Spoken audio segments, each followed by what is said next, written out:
환자의 문제가 아니라 의사의 문제이다. 안녕하세요 여러분, 이창우TV 정형외과 닥터 이창우입니다.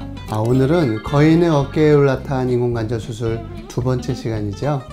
지난 시간에는 명품 인공관절 수술의 차이를 만드는 수술 방법의 첫 번째를 말씀드렸습니다.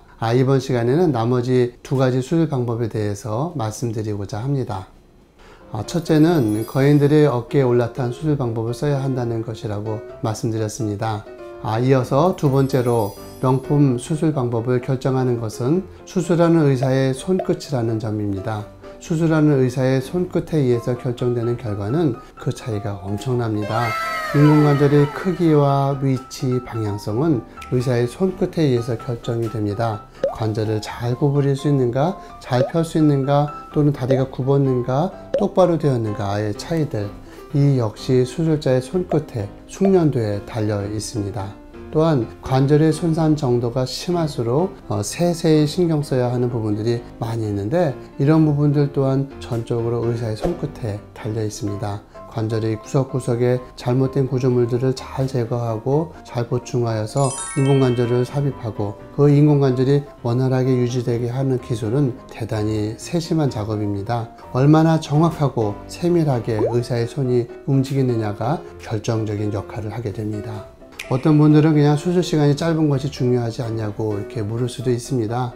물론 수술 시간이 짧으면 좋겠죠. 하지만 수술 시간이 짧다는 것이 꼭 장점이 될 수는 없습니다. 다시 말씀드리지만 정말 중요한 것은 시간이 아니라 의사의 세밀한 집중과 정성입니다. 의료기구의 경우를 봐도 그렇습니다. 어떤 의료기구를 쓰느냐에 따라서도 수술 방법의 차이가 많이 납니다. 그 다양한 의료기구들에게 맞는 수술 방법을 익히고 있는 의사인지를 물어볼 수 있어야 합니다. 마지막으로 수술하는 의사의 손끝을 확인할 수 있는 디테일한 부분이 하나 더 있는데요.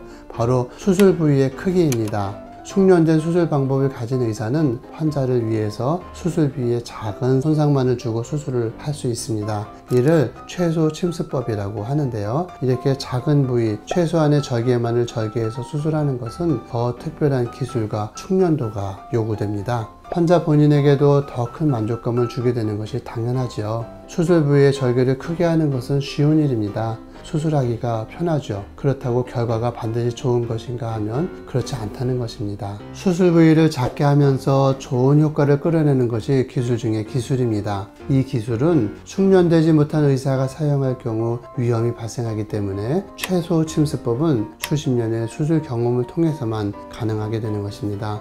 보통 수술 절개를 하게 되면 12에서 16cm 정도를 절개하게 되는데, 이를 9cm에서 10cm 정도로 절개를 줄이기 위해서는 의사의 숙련도 뿐만 아니라 이를 가능하게 하는 특수한 기구들이 필요합니다.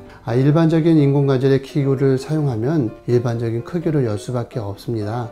그렇지만 최소 침습화한 기구들을 커스터마이즈하고 특화 제작해서 사용하면 수술 부위 절개를 적게 하고 조직 손상을 줄여서 재활이 빠르고 수술의 만족도가 훨씬 높아질 수 있습니다. 선화목자병원에서는 제가 직접 디자인을 해서 만든 작게 절개하는 그런 기구를 사용해서 수술을 하고 있습니다.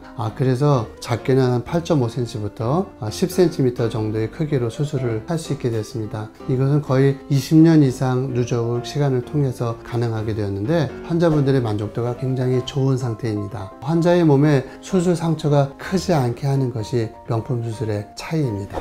지난 시간에 이어서 명품 수술을 하는 인공관절 수술법에 대해서 중요한 점 세 가지를 말씀드렸습니다.